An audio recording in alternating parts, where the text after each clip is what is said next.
and welcome back to Scarred for Life, the podcast where we open up old wounds by looking back at the films that scared us as kids. I'm Terry. And I'm Mary Beth. In each episode, our special guest brings with them a movie that traumatized them as a child. This week, our guest is filmmaker Mattie Do. She is Laos' first female filmmaker who is bringing Laotian movies outside of Southeast Asia in powerful ways. Her latest film, The Long Walk, is out now on VOD and has a physical Blu-ray release through Vinegar Syndrome Films. And folks, if you haven't checked this film out yet or haven't seen our tweets about it, please stop what you're doing and go check it out because it is stunning. Welcome to the show, Mattie. Thank you guys for having me. Thank you for joining us. It's very early where we're at. It's very late where you're at. I think you are the furthest away we have recorded because the first up until now the first we recorded was in Morocco. We're farther, yeah. Yeah, the furthest away from us. So thank you so much for staying up late to do this with us. We're really excited to chat about your film. Dude, I much prefer staying up at night to talk to you guys than like waking up in the mornings.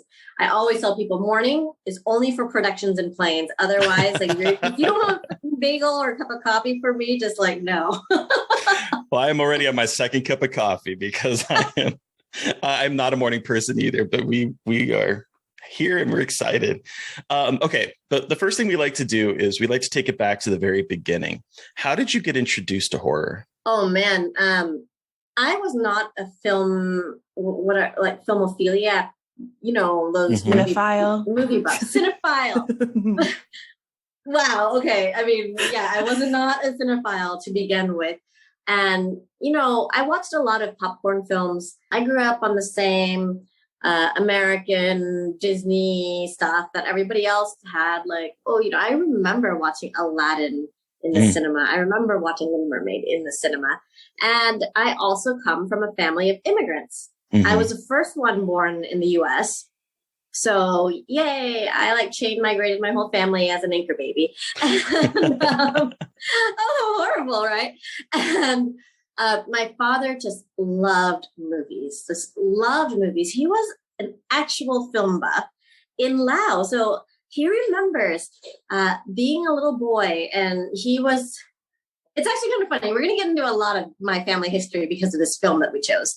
He remembers his family immigrated to Laos. They're Vietnamese. Okay. Oh, okay. Yeah, and he was born in Laos and he was raised in Laos. So his father was a baker, and he used to, you know, he had the cooking and baking skills as a young boy, and he used to like steal his father's butter, which was really expensive. And he would pop popcorn and put them into plastic bags and tie them all with rubber bands. And then he'd camp out in front of the Odeon Theater, it was called, or the Sing Lao Cinema. And he would sell popcorn until he made enough money to buy a ticket. And then he'd go watch like John Wayne Westerns and crap like that. I'm dead serious. Like, I love that film. That's the coolest shit. Yeah, it's super cool. And I love popcorn. So like, even though I didn't like love film the same way he did, I love popcorn. And so like, you know, it was a really good origin story for me. And so when he moved to the US, he was so impressed that film was so easily accessible. It must have been a dream come true for him. You know what I mean? Mm-hmm. Oh yeah. Like you can just watch film anywhere. And just real quick, what year did he come to the States? I just like kind of like in film history mind trying to think of when he came to the States. 79 or 80. Okay. 80, I think. Okay. I think it was cool. 80. Because I think he was still in the refugee camp in 79. Oh, okay. So, yeah, like in the film. And he got here. We were poor. Like, of course we were poor. We came to the States. I think my mother only had $100 US in her pocket. Wow. And there was some of our family had already gone over and they sponsored us to go. And so we lived in like this house with all of these relatives for a while, like 3 families crammed in a house. Oh, wow. And I remember one day my dad came home with this big bag and this box. And we were like, what is that? And it was a VCR, you guys. It was like, you know, like the top popped up and you stuck the videotape. Oh, yeah. It wasn't even the kind that spit it back out at you. It was the kind where the top popped up and you put it in and pressed it back down. Oh, I remember those. I had one of those. Yeah, the silver ones. And he brought home a VCR and our lives changed and I met horror. Because he would go every Friday night to the VHS rental stores. I always say this in every interview because it's so vivid to me. Like walking in, they had that awful office carpeting, you know, that then the carpeting that has no fuzz. And it's like a little sticky. It's like it feels like a little sticky and you don't really know why. Oh yes. And it's really flat. And it's like cardboard. You could cut it, right? And it had that smell, that mildewy, musty smell. Always. Every video store had that smell. It sure does. It sure and does. They had the awesome cutouts that are like bigger than you as a child. So imagine you're looking at Jason with his fucking mask, or Michael Myers, or like, what's his name? Pumpkinhead. And they're like amazing cutouts. And I was like, I'm pint sized now, you guys. I'm like literally 5'4", 5'3". And so as this little girl, I'm like staring up at these like horrific like cutouts. And they always had the best video boxes. Do you remember those? Like they stuck them with foam. Yeah. So they had foam inside so you wouldn't steal. Yep. And the artwork was always so like evocative and just it really catched your eye. Mm-hmm. Yeah. And it totally catches your eye. And so he let the kids select a film, and he and my mom would select a film. And so sometimes a little bit of horror would sneak into the selection because like you said, the covers were so cool and evocative that as children, we couldn't help but be attracted to the covers. Mm-hmm. But it was like horrible because I couldn't ever get through a film, or I'd have nightmares, or I was watching it like behind closed eyes because I had chosen a film for the cover. You know, I judged a book by its cover, and it was traumatic. Do you remember any of those films that you might have watched through your fingers? I remember all the Freddy Krueger films. I don't remember fine details. Like I couldn't tell you all the characters and the stories from beginning to end. I remember Camp Crystal like super vividly because I think that's the first time I saw fucking too as a child. Because there was so much of that in those old 80s films, right? Mm-hmm. And I remember the whole cabin thing. And the first time my parents sent me to camp, it was fucking terrifying. Oh no. You're like, it's the end. This is the end. This is the end. You're shipping me off to death. Where's Jason? So I remember a lot of them. I remember one that I've never seen, and I think I should watch it because I loved the cover so much. And it was called April Fool's Day, and I admired the news braid, right? Do you guys remember this? We actually recently watched it-ish for the podcast, and I watched it for the first time. It's so good. It's so good. It's like campy, funny, ridiculous, but it's so good. And there's some queer subtext. Some queer subtext going on underneath. It's good. Is it intentionally campy and funny, or is it like just because it was the 80s? The campy part, I think it's trying to be funny in parts of it, but I think the camp is a little bit unintentional. But like, I think the plot is so crazy and outlandish. That's intentional. I think like the weird places it goes and how like over the top it is. I still haven't seen it, but that cover, I could probably draw it out. Like I remember the positions of the people at the dinner table. You know, some of them are like leaning over the top of each other, trying to say hi to her. And she's got her champagne glass and her knife behind her back. Yes. And I just remember this cover forever. And it wasn't also an overly sexualized cover, which in the 80s, most of those VHS covers were super overly sexualized. And look at me now. I grew up loving champagne too. Now, do you enter the room with champagne and a knife behind your back? Yeah, I also have really good knife skills, you guys. I am Asian. Yeah, I am Asian. I can't even remember the first time my parents put a knife in my hand and said, cut vegetables. So, did your parents like watch the horror films with you? Like, was it kind of like an experience you guys had together with horror movies? Often, no. Because they were the kiddie rentals, you guys. Mom and Dad were watching their films. They were like, we're watching cinema. Like, we were watching real films, which, by the way, my dad was watching shit like RoboCop and Terminator. That's horror too. Like, you might not. Yeah, I mean, it is. We could get into a fight about that, but it's like basically horror. If they were interested, my mother hated that shit, by the way. But if they were really interested in a film, then we did watch it as a family. I remember having the RoboCop, the Terminator, and the Alien experience with my dad. I remember that experience. I remember we used to do something that was so sweet, and I don't know if it was normal for other families or not. And this is a really sweet memory I have of my family is, again, my dad, I don't know, he had like the strangest priorities when it came to spending money. You know, as immigrants, we were very thrifty a lot of the time. But then like he fucking threw down on a big screen TV. And I don't know if you remember what those big screen TVs were like back then. They were like wide. They were wide. They were thick. They were heavy. Super heavy. They were as thick as like 3 people standing like pressed against each other. You know what I mean? And they also had a king size bed, and we would all jump into the bed with them. All 4 of us. At the time we were 4, now we're 5. And we would camp out on the bed and watch, because the big screen was in his room. It wasn't in the fucking living room. Hell no. The big screen was for mom and dad. And so we would jump on the king size bed and we would watch some movies with them. And I remember the Alien experience in the big king size bed with the rose-colored bed sheets and the ruffled duvet comforter, right? That's what Americans call it, the ruffled comforter. And this fucking alien on big screen. That's amazing. That's amazing. Yeah.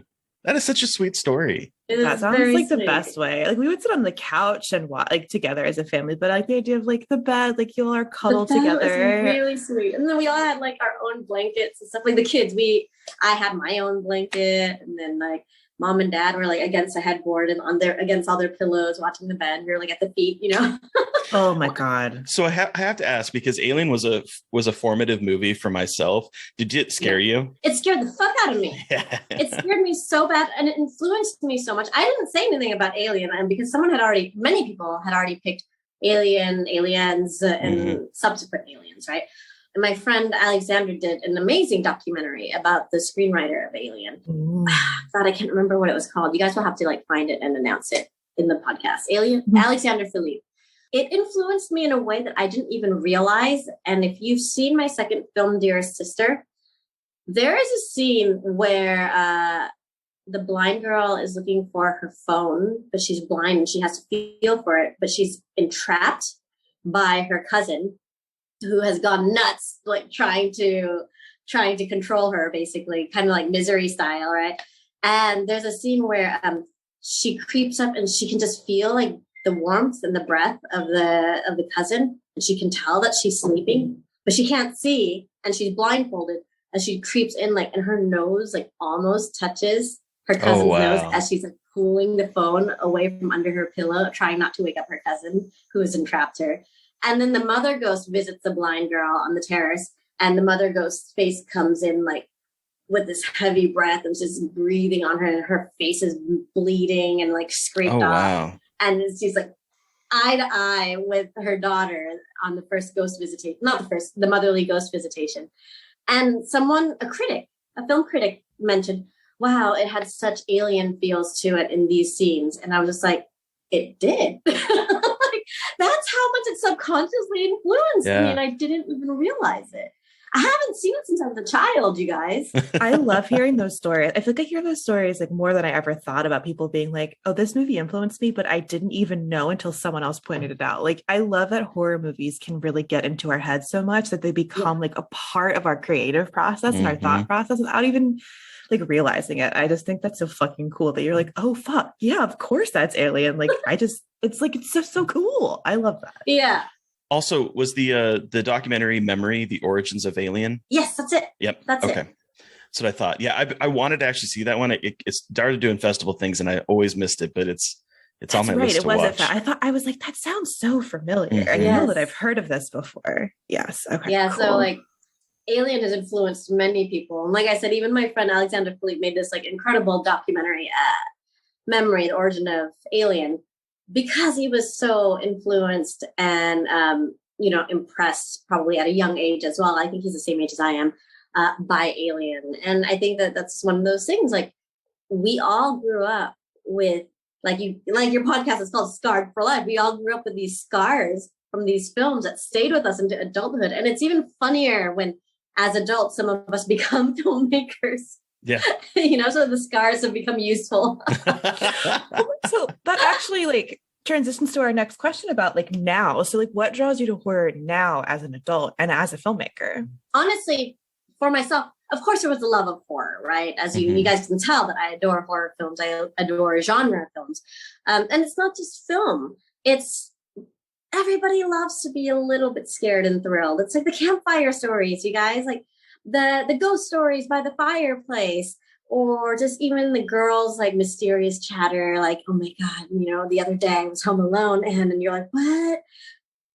Those things are thrilling and fascinating and they're intriguing. And so that super, super sucked me into horror. But there were a few other reasons too. Like I started out with a ballet background. If you look at the majority of ballet, they're horror stories. They're genre stories.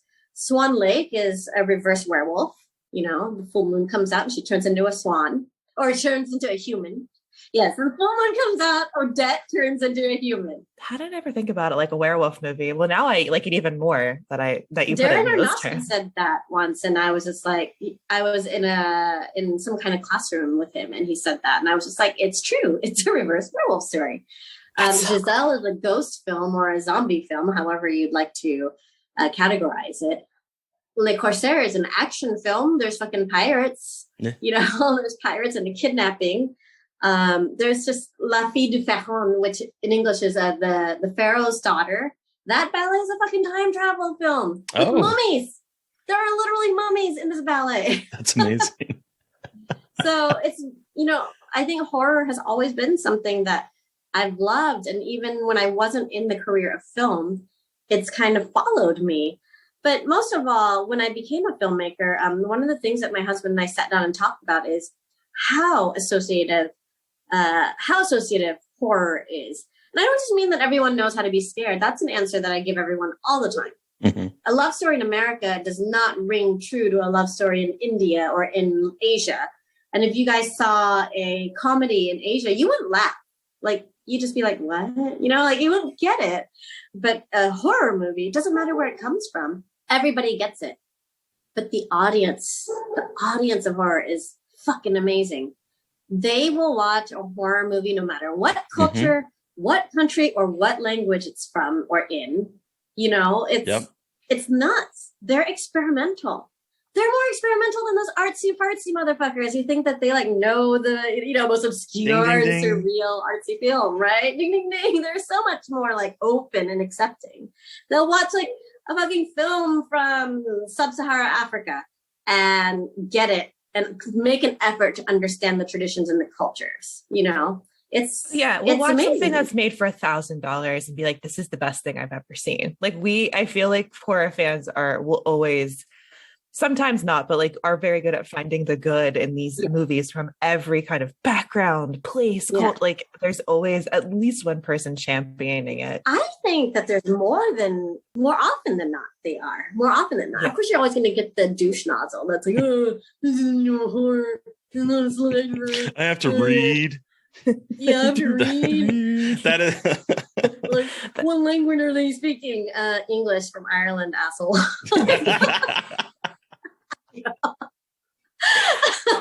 But you're always going to find one of those. But I think the majority of horror people are not that. I would agree with that.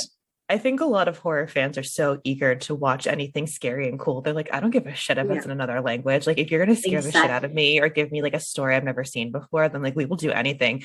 The lengths I have gone to find movies on the internet to watch them, I love found footage movies. So and sometimes they are very hard to find. So the Did you see Bonjam Asylum yet? I love that found footage.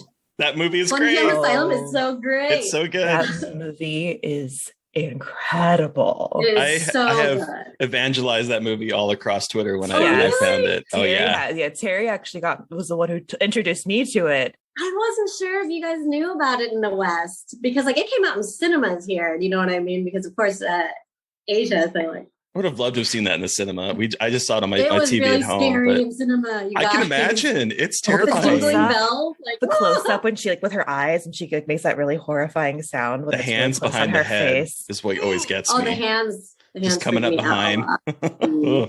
But I think it's because people are starting to really discover it. More and more people in the West are starting to talk about it. Mm-hmm. Terry talked about it. I've been talking about it, and it's streaming at a bunch of places now, on Western streaming services. So more people have seen it, which is very exciting because, I forgot what I was saying because I got excited about it. Yeah. But I'll go to ridiculous lengths to find movies on the internet that are from women in there's one from a woman found footage director who made something in like 2000, and I like spent days trying to find it, and I did. But yeah, like the lengths that we will go to watch good horror movies is incredible. And even if we don't think they're the lengths good, that I will go to convince my friends who are kind of like actually artsy fartsy filmmakers that they are horror filmmakers, or that they are actually genre people, is funny too. Because like I have my friend who made Kati Kati, which is an African film, and the director's name is Mupti. What's his last name? Masya. Yeah, Mupti Masya. He made a film called Kati Kati, and it's about the afterlife. And he did something that was really awesome, which was like in the afterlife, all they're like gray. And he's like, this is what Black people look like when they die. They turn this like ashen color, right? And it's a gorgeous film. It's an incredible film. But I was like, dude, you're a genre filmmaker. Did you know? I'm like trying to adopt other filmmakers into being genre filmmakers. The same with The Wound. That was also done by my friend in South Africa, John Trenborough. And I love his producers. Producers Elias Ribeiro and Katz Pansigru. And that film is about the rituals of it's the rituals of this tribe where they go through a circumcision ritual, and then they're trapped in this camp to heal by themselves, and they have to care for themselves. But it's it's very homoerotic, and yet in that tribe, like being gay is not accepted. Right. And so like a lot of horrible tension and anxiety ensues from this process. And they're like fevered because they just got like circumcised and they're older boys already, they're not like children. It's like they're well into their manhood. And I was like, you made a horror film, dude. That's horrific. That's like super fucking scary. And this poor guy who's going through this confusion emotionally and hormonally, and he's stuck in this place where he can't get out, and he's surrounded by people who maybe are persecuting him, or what's it called? Can't acknowledge. The Wound. The Wound. This looks incredible. I have it on I pulled it up on Letterboxd, and I was like, yep. And Kati Kati, I also put on my watch list. I was like, I'll be watching this later. And Kati Kati and The Wound. I mean, they would not be categorized as horror films, but I was just like, you guys, you don't even know it. You're horror. And I feel like people don't talk a lot about like films that come from Africa, like horror films from Africa, like, well, Africa as a continent, not as like, right. So it is a very big, it is a very big continent with lots of like, but anyway, that's so cool. Oh, there's so many great films out of there, you guys, like incredible films. And some of them like go off the freaking rails because they have such a full horror culture. I spoke about this with my friend, Kayla Janice, who did that documentary, Woodland Stark and Days Bewitched. And I said, whenever people think of folk horror, they always think of like white people and witches, right? Pilgrims, buckles all over, buckles on your hat, buckles on your shoes, buckles all over the damn place. And, the reality is like, we've been having witches and black magic for centuries before all y'all.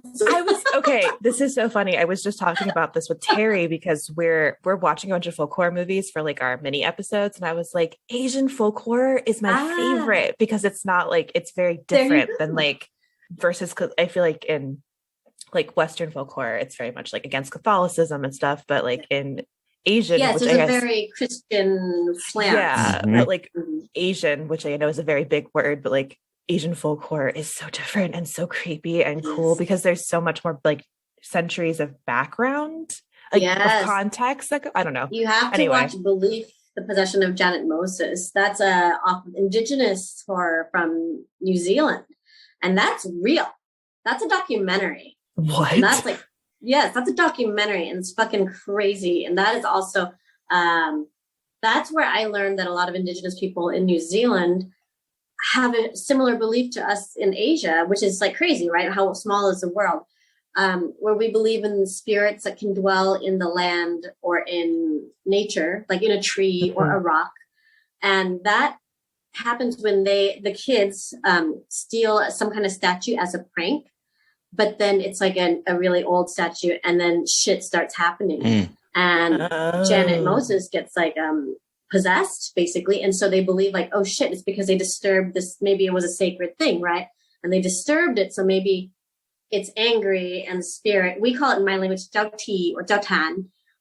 Maybe Jiao Ti, like that was inside of it, has possessed our sister because, we did wrong. And so they return the statue, but shit just gets crazier and it's wild. And she dies. Like she literally dies. Wow. And the documentary has reenactments from it. And it's from the beliefs of the indigenous people in New Zealand. So the stories are wild. Well, I just added that to our list because we are like Mary Beth said, we are going through full course. So that's on our list to check out for sure then. Yeah, that's like legitimate real life folk horror. Heck yeah. Okay, so I wanted to talk about your filmmaking. So you said you were born in the United States and then you went back to Laos. Is that correct? Yes. And now you're making films in Laos. What's that like? You know what? Again, when we start talking about the killing fields, it actually is very organic the way it worked out that way, because most people who are born in Laos and who are like Lao Americans, as they call themselves, have deep culture shock when they come back to Laos, because it's not the Lao that they had glorified in their heads. It's not this special little Lao that was pre-war or pre-revolution, this imaginary Lao that they've built up in their head because they've never visited Laos. And so when they come back and they see that it's changed so much, I mean, more than 40 years have gone by. Right. Of course, places change, you guys. Of course, things evolve. And even our language has changed. The way we speak Lao here is really different from the way that Lao Americans speak it. And they go through, it's really unsettling and disturbing. And I think that there's a lot of disappointment, or like their expectations aren't matched, and they can't hang. A lot of them can't hang, and they end up leaving and having terrible experiences or feeling really outsidered and othered. They feel like outsiders and othered. And I was super lucky because like my parents, even though they were refugees, they didn't feed me that story. They didn't feed me this imaginary Lao, because I think my mother logically understood that when we do come back, or if we ever come back, and that's what refugees actually are meant to do. Some refugees leave, and then when their country goes through a moment of peace, they come back, because that's a point. Or some people never come back. They just stay and they're just nationalized forever. But my mother always imagined that we would go back, if not to live, to visit often. And so she didn't want me to get stuck on this idea that Lao could only be Lao like it was in 1975. You know what I mean? Yeah. Mm-hmm. Yeah. It was easy for me to come back with an open mind and to accept the changes, because I didn't have this preconceived notion of what this country was supposed to be like. And that helped a lot. But I have to admit, you guys, it does suck for a lot of people coming back when they can barely speak the language has changed, things aren't the way they expected. Or the worst part is when their parents have built up this like crazy origin story that's semi-fabricated, and then they come back and they find out that it's semi-fabricated, because I don't blame them. They were escaping trauma and they were leaving a life behind. And so they were on new soil. So what do? You have a fresh new start. Now you have children born in the US. You can give them this like amazing story. They wouldn't know. How would they ever know? Right. Yeah. But I've witnessed it a couple of times where people have come back and they've realized that their parents fabricated a story about they made an origin story, Yeah. Is genre filmmaking big in Laos or no? No. No, absolutely not. There's one young man. He does a lot of special effects, and he's self-taught. He's really great. He's super talented. His name is Pom Sayamongkun, and he loves sci-fi and he loves genre. And I noticed that he does a lot of like almost God of War like genre stories in his short films, which is really cool, like modern day style. So like I remember his first short film, like there was some like death game being played at a high school with these two girls, and the end and amounted to like this big boss battle with like flaming spear and everything, And I was like, okay, dude, I'm excited amazing. to see your first feature someday. He's gonna be off the rails. Then there's another filmmaker who did a thriller for his first film, but after that, subsequently started doing like rom-coms and romance dramas. So maybe I don't know, like I'm not sure what happened with that. And he did At the Horizon, which is a fun thriller. And then there's another young man who's working on his first feature right now, and he seems to like genre film as well. And I think that his current project that he's working on is like semi-sci-fi, semi-thriller-y. Not like super sci-fi, but like it's got a mind link aspect to it. Okay. So, but I don't know much about it. So that's it. Wow. I think I've named like 3 people. Wow. Yeah. Wow. And so you obviously are very into genre. You're on your 3rd like genre movie. And so the Long Walk, can you tell us a little bit about The Long Walk for those who are not familiar with this incredible film? The Long Walk is like incredibly difficult to categorize or define. Like it is a science fiction film. It is a murder mystery. It is a serial killer noir. It is also a ghost film. And it is also a time travel film. Like it's all of the above, you know. It's I like to call it like Back to the Future, but super fucked up and in loud. That's perfect. And with a ghost buddy. And with the ghost buddy. It's a doc. It's a ghost. It's a ghost, and she doesn't speak, but she just is taking just very. And she brushes her hair, not like Doc.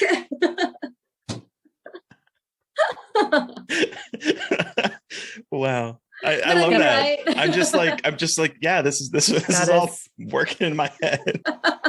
So The Long Walk it's incredible. There's a lot happening. It's very complex. A lot of really like pieces fall together as it's going on. And like the story is so intricate and sad and good. And I'm just curious, like where you kind of got the idea for the story and kind of the impetus beginning of, I don't know, the beginning of the story. The origin story. The origin story.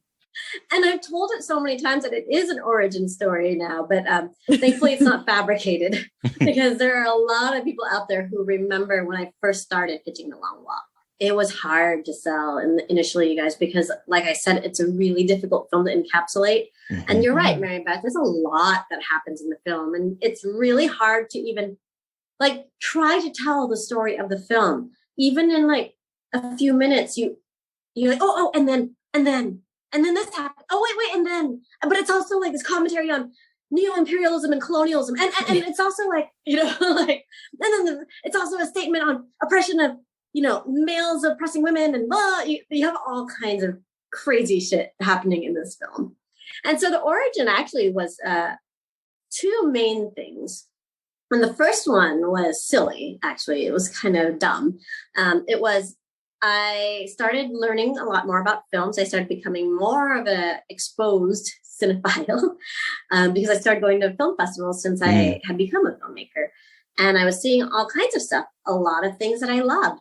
But at a lot of the serious festivals, the non-genre festivals, I mean, the famous prestigious ones that like are the dreams of every filmmaker should get into. Right. I started noticing like there was a pattern for Southeast Asian style films.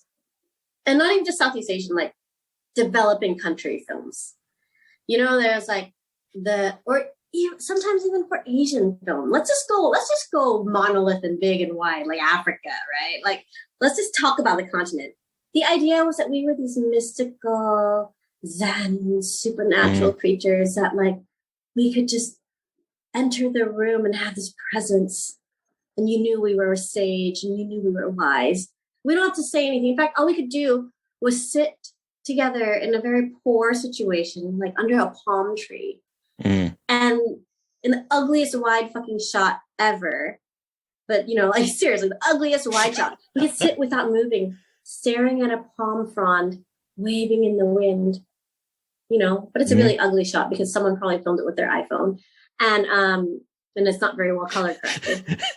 And you can just say something like, food. Lao food. Authentic Lao food. I really love it. La with sticky rice. And everybody's like, standing ovation, you know. Bravo! Academy Bravo! Award. Academy Award. All the awards, you know, and I'm just like, what the fuck is this? Like, I'm serious. You guys are like, what the fuck is this? Why is this the authentic Asian film? Yeah. You know? Like, I spoke to you for Dead Central, and it was always just like sad Asian who has gone through trauma. Poverty porn. Yeah, it's the only way that you can depict what Westerners perceive as the authentic South African, Asian, like, again, big monolith words that mean nothing, but we think mean something. There's like, a reason why the monolith is used is because like they put baby in a corner, okay? And baby's a lot bigger than they think. Like baby's really not a baby. Big. Don't put baby in a corner. You know, don't put baby in a corner. Baby can't fit in the corner.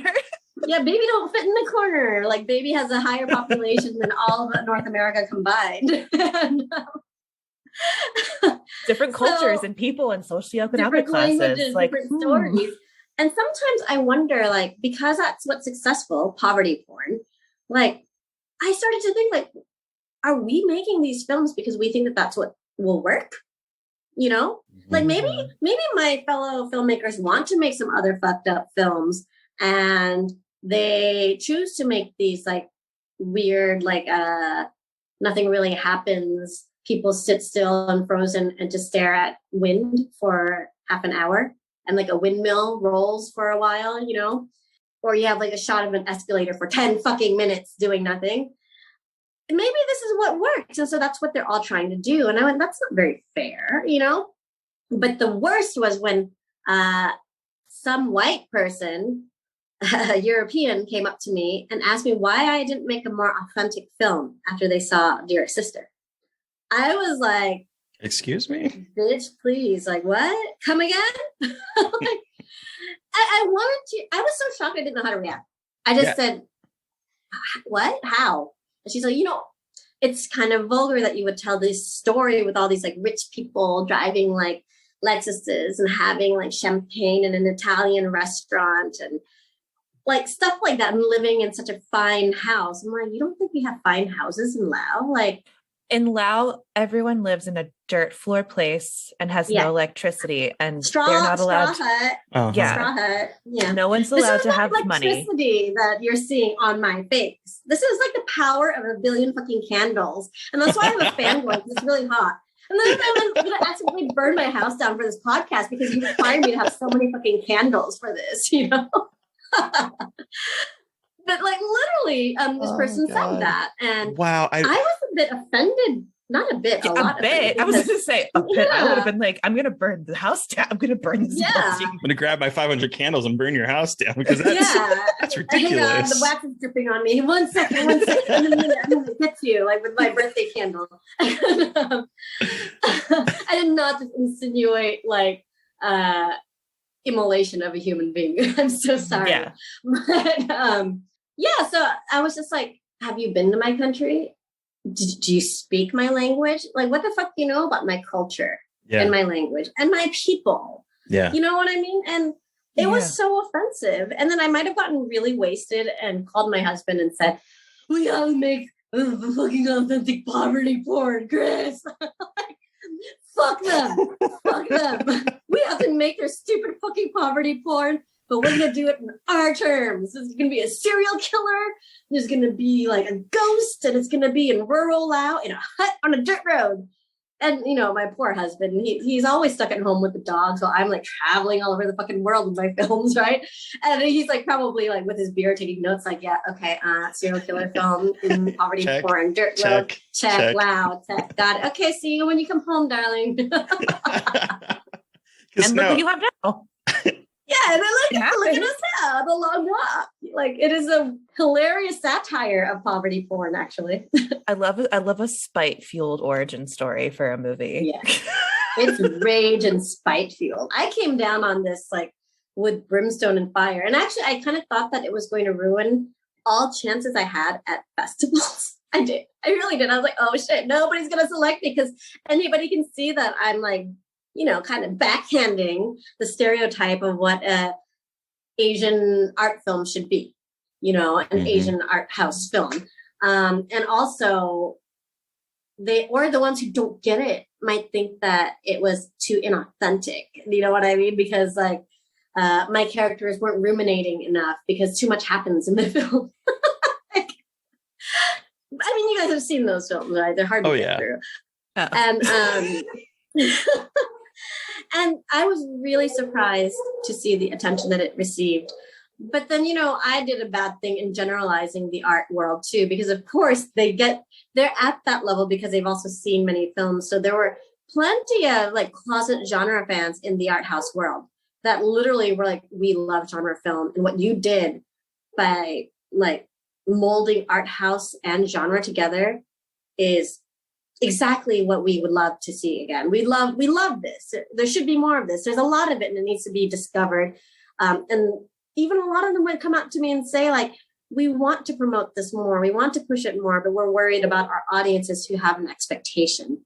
But that's the point of a festival, right? Is to like defy expectations. Yes. So I'll tell you the thing when I sat down to watch this, because I got it from Kayla, our wonderful PR rep. And I sat down to watch it and it just immediately like pulled me in and I'm like, there's so much going on here. And what I really appreciated about the story was that it didn't. Sometimes when you have a movie that builds to the disturbing nature that this film does get to, there's a lot of like, see, look at what we're doing. Here's a big sign pointing down. I'm making a serial killer movie or something like that. And this never does. It lays out all of these little things, all these little nuggets. It doesn't hold your hand. It just says, this movie, we're going to go on this journey. And so I'm watching this and I'm like, okay, so I'm cluing in about the time travel aspect. I'm seeing this. Why does he have these fingers? Like, there's all these like questions that I'm having.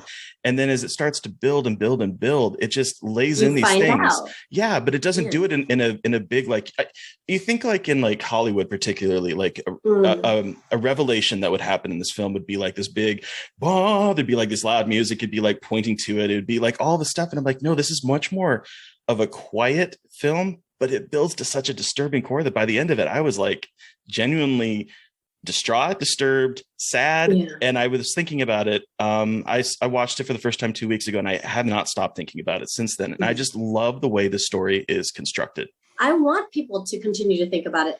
I once told my manager when he asked me what kinds of films that I wanted to make, I told him, I want films that stay with people. I want films that have a need to exist and have a reason to exist. Maybe I'm naive or dumb, but I don't get this whole like, you know, reinventing the wheel thing that everyone's doing, like the remake and the reboot and etc. We probably can't do it better than the original. And the original is classic and legendary because it's fucking awesome, right? So why am I going to try and fix what ain't broke? I love stories that stay with you, just like that. Like my favorite film is Ratatouille and Black Swan and Coco. And I can like probably recite every scene in order from beginning to end because those films have bored their ways into my brain. I can like close my eyes and vividly see the scenes from those films and they stay with you and you think about it. You can watch them again. You can rewatch them and still feel like you're gaining something new and still enjoy them. And these are the kinds of films I told my manager that I wanted to make because otherwise what's the point? Like what am I here for? Why am I even making films? They're not making an impact. I believe that out there's an audience who are looking for a specific kind of film that they haven't seen made yet. And I hope I'm the one who makes those films that they feel like haven't been made yet. Yeah. Yeah. Yeah. That got like really serious. It did. I love it. But also like the long walk, I guess besides the whole fuck you to boxing in Asian film and boxing in art house film, you know, that's just my really crass sense of humor. So when that person said that I was vulgar, she was right. She was completely right.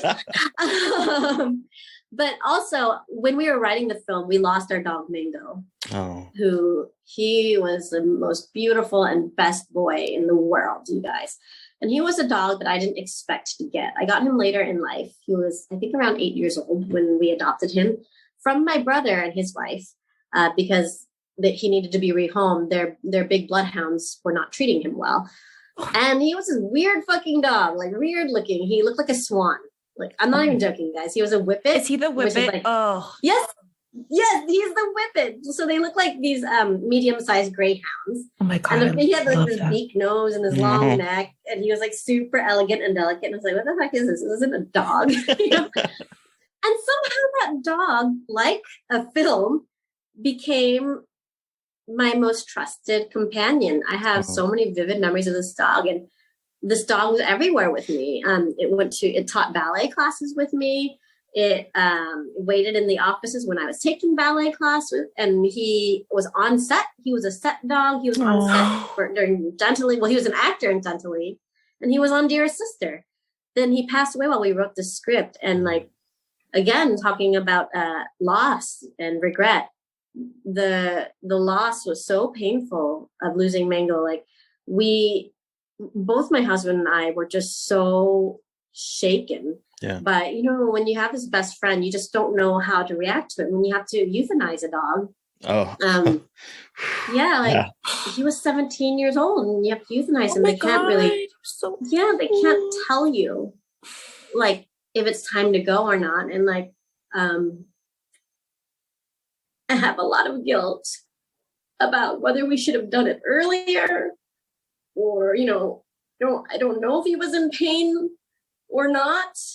And we kept asking the vets, and the vet in Asia, they're not like the American vets. The American vets will be like, yeah, let's put him down, right? Like, Americans are very quick to euthanize. But an Asian vet, maybe because of our Buddhist background, they're just like, we cannot make this decision. You need to make that decision. It's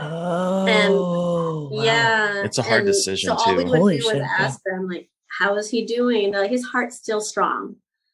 And it wasn't until like he stopped eating that we had to do that.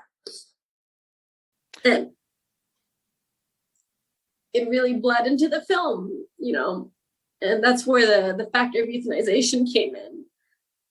And also thinking about losing my mother, who had cancer and chose to not be on life support and chose to not have chemotherapy because she was already stage 4.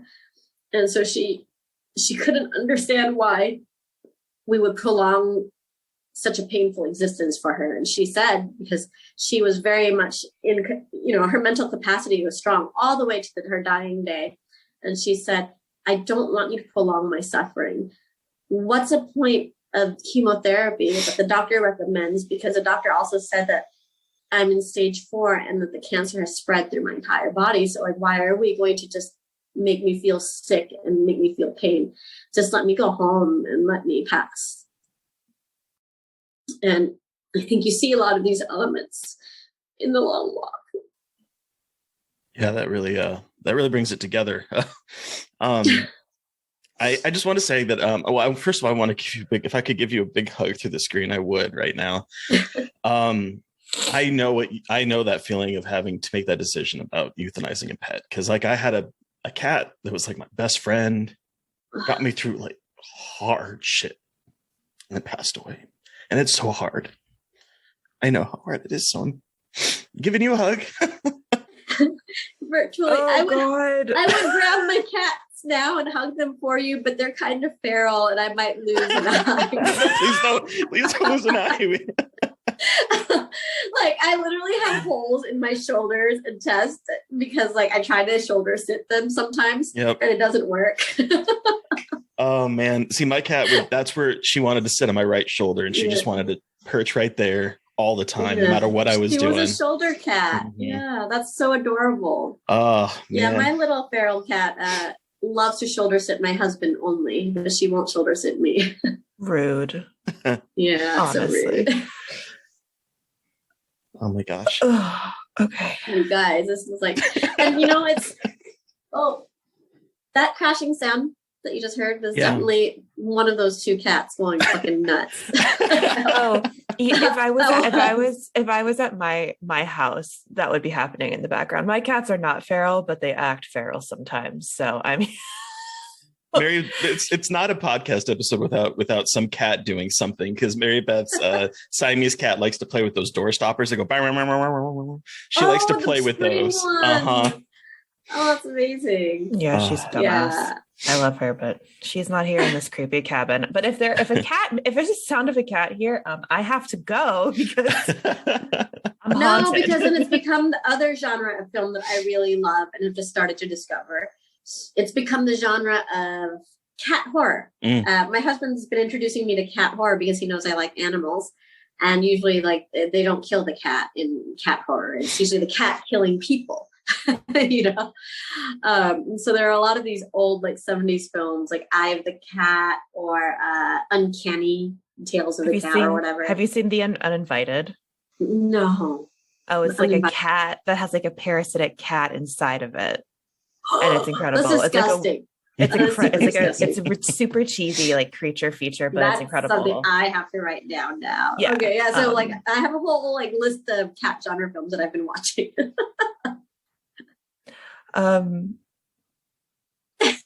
So sorry guys, this podcast is like nuts. Okay. I mean, like, seriously, I cry every time I talk about my mother and Mango, and it's been thousands of times that I've had to tell this story because that's the inception, as you said, of the film. But it never gets easier. No. Just like you know, Terry, when you talk about your good kitty, it doesn't get easier. No, like that's been like 6 years now that I had to put her down, and it's still. I mean, obviously, get teared up just thinking about it every single time. Yeah.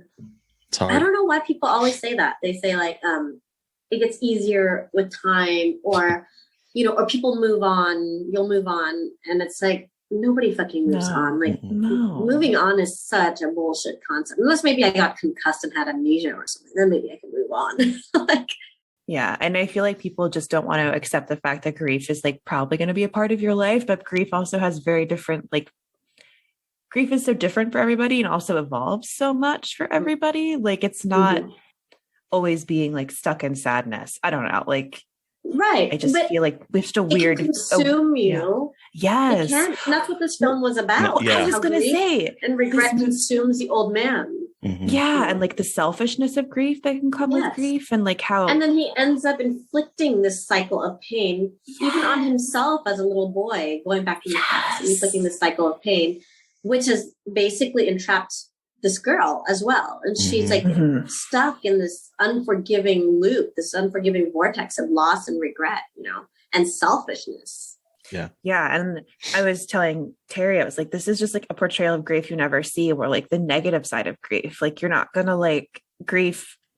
I feel like grief in movies is a very kind of linear like depiction. And your film really makes like the selfishness of grief and like what you can really, the damage you can do to yourself. And the way you portray that in such a unique, fascinating way is like, it's an absolutely beautiful and incredible and heartbreaking, but like incredibly necessary. Because I feel like, especially in horror, grief is seen in a very like particular way. It's like, you're very sad and a monster that is your grief comes up and you've got to defeat the monster. And then the grief is succeeded. Contained. You beat the grief. Victory. Yeah, like you beat the grief. Or somebody has cries and sobs, and then they like find out that there was a ghost here, and then they solve the murder mystery, and then they stop having the cries because they helped the ghost, and yeah, there's like a sun coming through the window, and the sun comes through the window. Or like the worst is when like the grief makes them just histrionic and hysterical, the crazy woman trope, which I do, by the way, like the crazy woman trope, because I do think that women get gaslit a lot and get pushed to an edge a lot. And it's a reality. Like we do go through a lot of like mental trauma, but sometimes the portrayal of it is so fucking shallow. Do you know what I mean? Like the things that people do because of the grief and the torment they've gone through, or because they've been gaslit so damn hard, or because society cannot accept the way they grieve, pushes them to a certain edge. But in horror films, or in a lot of general genre films, like, oh, I'm so sad. Now I'm really crazy. I'm just shout and have outbursts and stuff. And like, it's hard to take seriously, right? Yeah. And like, again, like you said, like, I think there are some great movies that do that, but you're like, The Long Walk is such like a unique perspective on grief as destructive, and grief isn't always having to cries, or like, it's such a weird cycle. and like you said, it can inflict pain in a cycle to other people in ways you don't expect. And it's just like, heart shattering, but so good. And all trauma is like that. All trauma has this ripple effect. And I think that The Long Walk is a very extreme portrayal of ripple effect, because the ripple effect is also from the time travel and also from the actions of the old man, and how the consequences ripple out through his present or through the future, however you want to put it. And this is not just grief. This is also trauma, because the traumas that he's inflicted to the girls when he becomes like the darkest side serial killer ever, you know what I mean? When he becomes a monster, and the traumas that the little boy of becoming that old man, becoming that version of the old man, becoming that monstrous serial killer.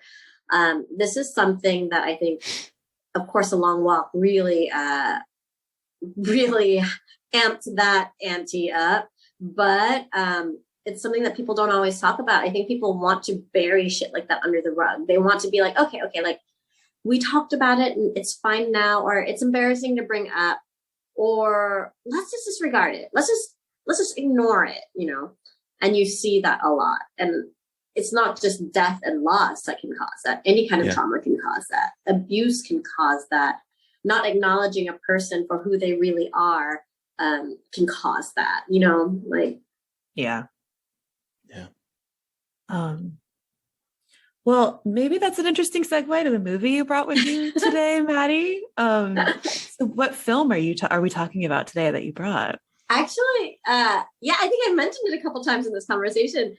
We are talking about what I consider one of the scariest films from my childhood, and that is The Killing Fields by Roland Joffe. Is that how you say his name? I think so.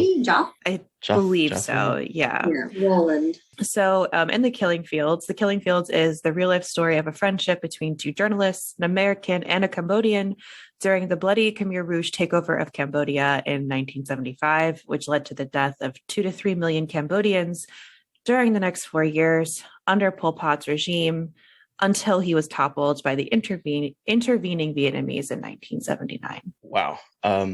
Yeah. So you brought a movie with you about genocide. Why? Why was this the movie your Scarred for Life pick? I mean, besides the obvious, it's about horrific historical atrocities. So take us back. How did you see it? We want to hear all of that kind of stuff. First of all, I had told you guys a beautiful story about, cuddling up with mom and dad on a king-size bed with the ruffled floral spread and the big screen TV and etc. and the bowl of popcorn. This film was the same situation, except this was not a child pick.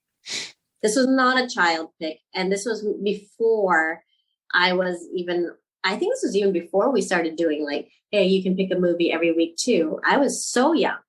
When I saw this film. This film came out in 1984, but I think I saw it when I was 4 years old. So maybe a year or two after it came out. So I was 4 or 5 years old. I remember it. And not only did I see it once and it scarred me and I had no understanding of the film, I recall later in life, I was still a child. I don't know if we fucking owned it or what. Like literally, I don't know. My father played it again. My mother couldn't watch it. And he sat my older brother and I down and he paused the film during traumatic moments, rewind, play it again and tell us, don't look away. Don't look away because this is what I went through. This is how people in Southeast Asia, we all went through this. We all encountered this. And you need to know your background and the trauma that we left behind. And you need to understand that your life in America was built on the backs of these people. Your dad was not fucking around, man. My dad never fucking around, you guys. My dad your dad was like, hey, you're going to appreciate what the fuck you have right the fuck now. And this movie is, oh my God. That just took my breath away. And I do appreciate what I have, by the way. I think that the reason why I can be such a cowboy filmmaker, because like, I think you guys have probably seen like behind the scenes pictures of my film sets. They're wild, right? Like it's like 10 of us making a fucking movie in the jungle.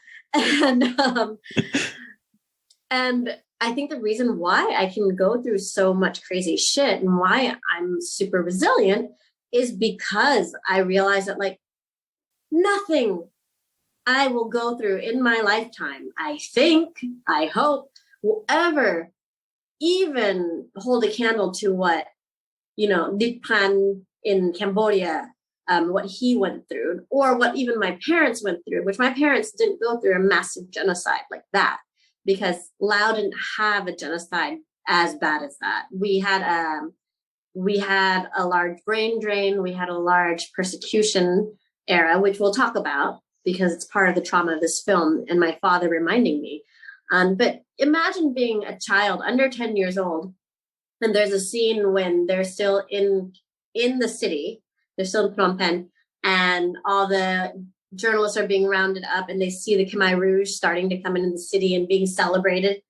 And they see like these other guys, these other militants or soldiers being kicked over and shot in front of them on the street. Meanwhile, Pran is like telling the journalist, get in the car, let's go. And you just hear off screen the shots 3 times. And you know that all 3 of those guys that they had on their knees the same time as a journalist got shot. And my dad pauses the film and he says, I was walking around Vientiane as a young boy, and I was wearing bell-bottom pants and like the leisure suit Larry outfit, because that was what was popular back then, right, in the 70s. And I remember a soldier who was like not much older than me, young, kicking me over and holding a gun to my face and questioning me because I seemed too Western, because I was wearing like what I thought was like the coolest shit clothes ever. He was out acting like a peacock, like, yeah, I'm so awesome. Look at me in my bell bottoms.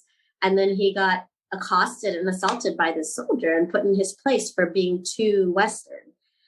And I was just like, oh my God, my dad could have been shot. My dad could have been shot like these dudes. And how do you process that as a child? It just scars you. I feel like that's like you have it as a child, and then you go around like with your white friends probably and being like, yes, y'all don't have, like, I don't know how I would have like as a kid, but like that's going to be so difficult. Wild perspective. Like when you go out to the rest of the world with like white people in school and stuff, and you're like, I remember because of this film, I have so many stories, you guys. This podcast can be like an all-nighter affair. I remember I was with one of my friends. I can't remember like if we were at some party or something, and she didn't get what she wanted from her mother, and she screamed at her mother, I hate you, Mom, God. And I like grabbed her and I was like, you never say that to your parents.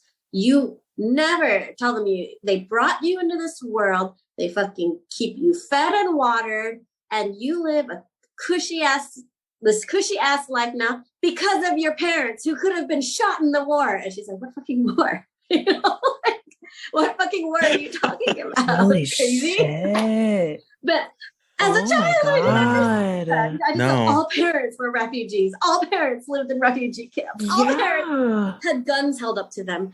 And my mother got especially emotional over the scene when Pran is just sitting in the, I guess you could call it the re-education facility, where it's just like they were training the little kids to march. And you remember? And the kids were saluting and marching, and then they just had all these adults like super beaten down, super quiet, with no results, kneeling and watching them. And then they would start playing on the loudspeaker, and someone would walk up and down like, do you speak English? Parlez-vous français? We forgive you for the past. We want to build a new Angkor. We want, the old ways of Angkor are dead to us, but we want to bring you back as our brothers. And people would raise their hand. Are you a doctor? Were you educated as a doctor or as a scientist or a journalist? Were you a journalist? And people would raise their hand. They'd be taken away. Yeah. And they'd hug them, be like, welcome back to like the new revolution, right? And then they disappear because they got fucking killed. And my mother remembers, because she was Francophone educated. She went to the Lycée Vientiane, and their education was French. And she remembers that she felt in danger. The reason why we immigrated was she felt like it might be untenable for her because she was a valedictorian of her high school and she was French educated. And she was worried that this new government would not accept her because she heard about what had happened during the Khmer Rouge, You know what I mean? Right. She knew that was happening right over the fucking border. I was going to say, like, not very far away, really. Yeah, exactly. And the Vietnamese were also the main influencers of what was happening. And we were getting bombed by the Americans. And the Americans didn't tell the Americans that they were like dropping bombs over the Ho Chi Minh Trail in our country. You know, like our government knew about it. And there was some infighting in Laos as well, because we were also having our own civil war, besides the Vietnamese war happening next door. And so my mother was just like, this is not a good situation for, you know, educated elites. And even though my father was not an educated elite, and he is actually Vietnamese, so he was probably more fine. She was just like, we got to go. Yeah. Like, I am pregnant and we should go. So they left in 70. Well, she wasn't pregnant yet. She's like, I want to get pregnant. I want to have a baby, and I'm not going to have a baby in this situation. So they left in 75. She got pregnant and gave birth in the refugee camp. Holy shit. Yes. My brother was born in one of those refugee camps. Holy fuck.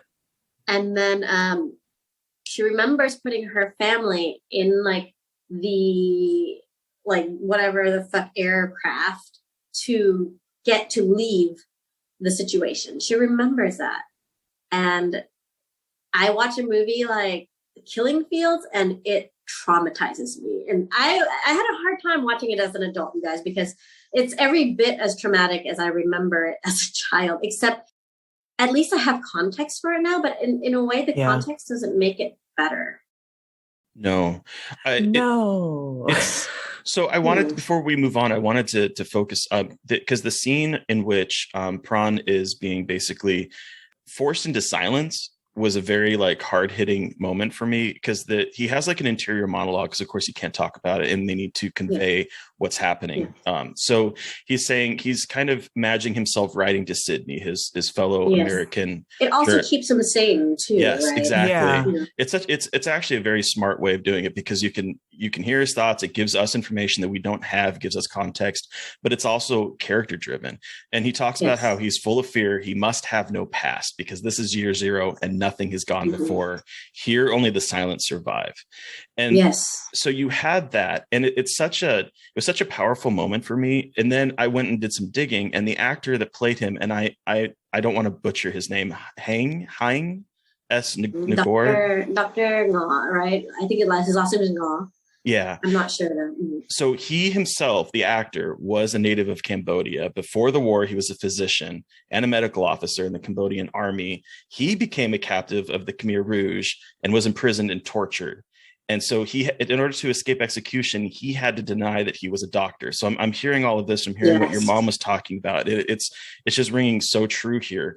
And so he managed to move to the U.S. as a refugee in 1980, and then eventually he would go on and be in this film and get an Oscar for it. But the way that his story is it feels like, I don't know, it brings like an air of like authenticity to the scenes that we're seeing in that movie, because he himself went through basically that. And it's so, that thought right there of like life and art just kind of commingling together is so, it just left me like breathless at that scene. I mean, the reality is, you know, life is so much bigger and more extreme and more disgusting and revolting than art can be. I believe that art comes from our life experiences. Art comes from lived experiences. So like art can only express so much compared to what people actually had to go through. And so this doctor went through that. Dipan went through that. My parents went through that, and like so many other people went through that. You look at most Southeast Asian faces in America the next time you're like just walking around, and they probably have some kind of history that relates to that. And you just think about that. That's interesting that you bring that up, because it's another thing I wanted to touch on with this movie is that, like, you know, in American school systems, we learn a lot about the Vietnam War, I did not learn anything about what happened in Cambodia when I was in school. Yeah. And you don't also learn what actually happened during the Vietnam War too. Oh, absolutely. Dropped the, you know, what is it, Agent Orange on us, and how we still have people now who are affected by Agent Orange. We still have bombs in Laos now that haven't I was been going to detonated. say. There's still, it happens often. Actually, someone just died recently from accidentally detonating an unexploded ordnance out there. And we don't know this. It's not taught. So yeah, they teach a super sanitized version of Vietnam War. And it's when Sydney is super pissed because he's trying to get to where the Americans are actually bombing and denying that they're there.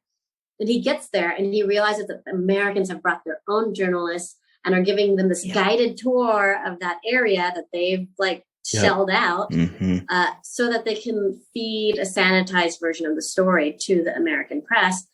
I just laughed a little bit because I was just like, we're here in this age now. And we're always talking about, the MAGA-verse going like fake news. And I was like, you guys don't even know the extent of it. Like fake news, fake history. And yet fake history. Yeah, super fake history. And now they're all crying about wanting to teach advanced sociological studies about for instance, critical race theory. They don't even understand what the fuck critical race theory is. First of all, it's a higher education learning process, right? You don't teach children critical race theory. You teach fucking lawyers or people going into political science critical race theory. So unless your 5-year-old is working on his law degree or working on becoming a diplomat, I don't think that they need to worry. But what is wrong with teaching people about the atrocities that have been committed in our world? And not only that, what is wrong with teaching people about how we have archaic laws and we have archaic statutes that still affect marginalized people, that still affect refugees and still affect people of color, but that whole fake history and the sanitized version of the story, that's what's really impacting, because in 1984, they were talking about it in this film. And look at us now in 2022, Christ, how much have we progressed? Not much. Yeah. Maybe not zero, but close to zero. And what's going on? I know that Terry was texting me last night about how the line where Nixon says, we're not going to have any involvement in Cambodia, but provide support, is similar to what we're hearing now with what's going on in Ukraine. We're going to not have any involvement. It's just a very weird time to be watching it. It's just weird bizarre. For me to watch it. We're adults, and I don't think that any of us have ever imagined that this could happen in our lifetime, right? That this could affect us. Like a war in Europe. My God, who in the world thought that this was going to happen? The Ukraine thing super affects me right now because I am a child who's a product of war. Do you know what I mean? And I'm a child who's a product of refugees, and I'm seeing these Ukrainians fleeing their country or seeking shelter. And some of them are going to have to be in these temporary internment camps, not internment camps, but refugee camps and stuff. Yeah. And they're going to be children who have to immigrate to new countries and learn a new culture and possibly be persecuted for coming from a place that's foreign. And it's wildly deja vu for myself. I mean, Ukrainians are Occidental and they look white. So maybe they'll the children, if they're fluent in whatever language they learn in their new Western country, well, they're Western, but in their new home, wherever they relocate, maybe they can fit in a little better than I could.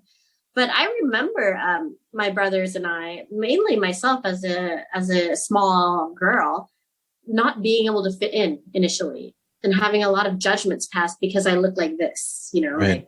I'm not white enough to be American. And I hope that doesn't ever happen when they move to Canada or America or to France or to Germany, that people will be racist to them, or just because they had to leave their fucking war-torn country. They had to literally pick up what they could carry and run out of their homes as the building crumbled behind them. It's really traumatic. I've been having a lot of nightmares about it, but also because I'm saddened, not just by the Ukrainian situation, but by the fact that there's so much news about it. And the junta in Myanmar has been also committing genocide and have been massacring their own people. And have been persecuting a lot of their own people, and they've completely taken over the country. Literally, they had an uprising and overthrew their own government. It's been more than a year now, I believe. And I've had friends and acquaintances that had to flee. I know people who are in a refugee camp right now, whose film played at the Oldenburg Film Festival while I was there, and who the directors of the festival are like trying to find ways to help them or to send them things. And nobody gives a shit. And I always wondered, you guys, is it because they're brown? Like, do they not make the news because they're not white enough? Right. You know, the shit that's happening in Myanmar and Yemen, I feel like I never hear about it. I don't hear about it, but it's equally bad, actually. Well, maybe because they don't have the same resources. They don't have the same resources that but they Ukraine also has. probably don't. Yeah, they don't play the same importance in like the Western political theater. I think they don't have the natural gas line. They don't have the salt, like the deep water port that won't. Like they don't have the precious metals or whatever, right? That like everyone's trying to get right now. And they don't have the grain that Ukraine has, that like right now we're looking at like a huge scarcity coming up with climate change. And so maybe they don't seem as important as what's happening now, you know, or there. I mean, what's happening there? Yeah. And, you know, when I was like, I didn't know about anything that happened with the Cambodian genocide when I was a kid because no one taught it, but it wasn't taught. I knew about it because my stepdad worked with quite a few Cambodian refugees at his job. He used to work at the World Bank in Washington, D.C. in food service. There were a lot of, it's a lot actually. I don't know how many, but there was like a big number of Cambodian refugees who were working there because they had fled the country and would tell him like casually drop stories about like how they watched their families get murdered. And like, he would come home and tell me these stories. And he's like, so just remember like how good we have it here. And like, you're living in this great life. And like, these people are now washing dishes and they look at what they escaped. And like that gave me a huge perspective as like a white kid growing up in like a pretty nice, like relatively nice suburban middle-class home, because I like didn't have that. And my stepdad would always just be like, told me who Pol Pot was and was just like, so just be happy that like, you're lucky that you've never had to deal with that. And like, I guess I'm thankful for you that. You were ejected from your own home in your own country. Exactly. You know what I mean? Or put through a labor camp, you know? I know. And he was just like telling me like just the details. And I was like, I wish you weren't telling me this, but I know it's good that you are. No, it was. But he was like, because these people he worked with would just like casually drop these stories because like that was their lives. Like they would just tell them at work and he'd be like, holy shit. And like getting these first person accounts every day at work and one of them was the nicest woman I've ever met and always gave our family presents. And I just like, her name was Mimi and she was just the nicest person ever. And I just like remember these people and like being so thankful that to know them for a lot of reasons, but also just really realizing how like colonialism has so fucking shaped the way that we learn and how like, US colonial control has really fucked up so many parts of the world. You know, in a lot of Southeast Asia and not even just American, but colonialism in general, and how like we don't learn about these horrific things except for like the movies like The Killing Fields when they decide to make an Oscar. Like, and I have some issues with this movie, and I'm curious if you guys do too, in terms of how it feels like Oscar bait a little bit. Like, one, I know this is an incredibly important movie because not a lot has been made about this atrocity, and I think it's very important, but it also does feel a little trauma porny at parts. But I also don't have the context that you have, Mattie, of watching it like with your family and like it being so true. Like it is being like true to that experience. So I guess like I'm not sure if like my perspective. At first, I did think that because I rewatched it again for you guys, and in the beginning, the first half of the film did feel like that, and it was difficult for me also to see the film was so like Occidental perspective. But then halfway through the film, it becomes a defense film. And they did this amazing hero switch, right? The main character was Sydney, and then they switched it and became Dupan. And I was like, oh. And then I felt better about it. I have to admit, I did feel those vibes. But I felt better about it because it became the story. Yeah, in the beginning, I was like, I can't tell how I feel about this being so told from the Occidental perspective. I'm glad you said that, because like the beginning part of this movie, some of it felt very I mean, there's moments of heightened melodrama. There's the moment in particular that like stayed with me is right as Pran is being like taken out of the embassy and he's leaving, and the focus is on Sydney, and it's raining, and it's like this very like theatrical moment of like pure melodrama, and he's like crying and the music is so loud and boisterous, but it's focusing on him and his pain by the fact that this man is being taken to this man's life is about to be ruined, exactly, you know? And then but I agree with you. I'm glad that we're talking about this last half, because it's when I think the movie becomes its own thing, because I like the way in which it kind of mirrors the journey between Sydney in the United States, safe, and Pran, because Sydney is getting a Pulitzer. He's getting all of this like attention for bringing, you know, insight into this war and the horrible stuff that's happening over there. And he's not willing to publicly admit that, you know, he's the reason that Pran is probably stuck in this camp while he is celebrating. Like there's all of that. And then it cuts so smartly to what's happening to Pran, and he's being in these re-education camps, and he's like seeing all of the like forced labor and all of that kind of things. I just think it's such a smart way to kind of, I mean, this was, I think, for Western audiences in a lot of ways as like a teaching tool. And it starts off as being this sort of entry point that we're following these well-known actors. I wonder that, like, was it so that it could be more understandable and palatable? Yeah. And then you could transition to the character that you don't associate with so easily and so well. And this is one of the things that I kind of didn't like about the film, was like, do we feel the sympathy and pity for the Asian because the white people do? And this is how we get white people to notice or to learn or to know about what's happening, is that we need this white protagonist first to like hold us, lead us into it, which maybe we did back then. And maybe, I don't know, like, yeah, and like in the 80s, you think about that with the 80s, like I think we had to, I think it was like one of those sad realities that you had to like have this like handsome white guy journalist be like the entry point. And the other thing that was, I think that kind of stuck out of my brain was they talk about other Cambodian journalists, but like why Pran? And I think that might also just be like not a story problem, but also just like in general, like why? How did he get lucky? Like, why was he the one Cambodian journalist? They were all trying. Yeah, there were a lot of other Cambodian journalists. There were a lot of other Cambodian doctors, and there were a lot of other Cambodian professionals, you know. Exactly. I was very happy to hear Pran's story, but like, I don't know. And maybe like, I don't know these people in real life. I know Lord Byron, who was a producer of the film. I've met him before. And, he even admitted to me that there were moments that had to be dramatized so that it would be great for the film. You know what I mean? And I can't remember which one it was. I think he told me it was like the bathroom scene during the award, right? I think that's what it was.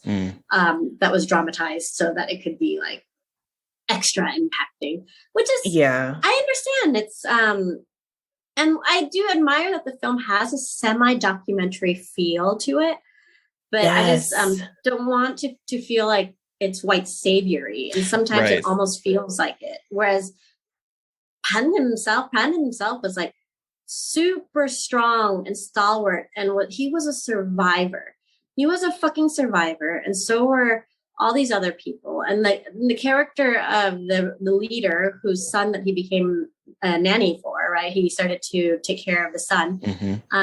Even he was a lot more like the characters that my parents encountered in life and that I do know in real life, where it's like, I'm going with this. I love my country, and I don't agree with everything that the Khmer Rouge are doing. And I don't agree with how we're doing it, but I do believe there needs to be a change. And if this is how we start, if this is how we open the door towards a change, and I'm in a position of power to be able to veer that change towards right, this is what I have to do first. And that character, even though he wasn't a very big character, he was a pretty minor character, that is a reality of a lot of people here in Laos. Like my producer is one of those people. My producer stayed in Laos. He's a French speaker. He is an educated elite, and he stayed in Laos, and his parents went to France. Imagine that. Your parents left and you stayed. Yeah, and he's like the same age as my mother. Maybe he's like a couple years older than her.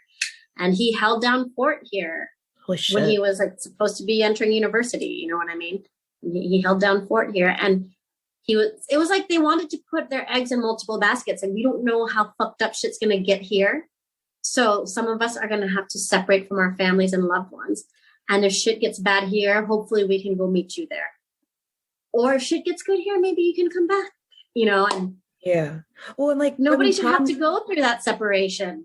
No, and like Prawn goes through this. And I think there's like obviously a lot of questions about like, did he stay because of Sydney, or did he stay because he wanted to report on it? And I think there's not a clear answer. I think of the above. I don't think it is too black or white answer, I agree. And unfortunately for Prawn, it's not even like he chose to stay. Like my producer Dominic chose to stay. Do you know what I mean? Unfortunately for Prawn, he was a prisoner in his own country. Well, yeah. And like in the movie, I feel like he feels like he has an obligation to stay and report and show what's going on. And like, I think in the movie, they sometimes want us they feel like they want to be like, oh, it's all Sydney's fault, but it definitely is it's not that black and white. I think it is very much like not black and white. No, and it's also like, well, I should stay and like, have an obligation, like you said, obligation to my country and to report on it. And it's like, again, with this idea of telling the truth about what's actually happening here and like giving a perspective on it and being there to give as a Cambodian person, your perspective on it, not just like a white guy's New York Times perspective on it. Yeah.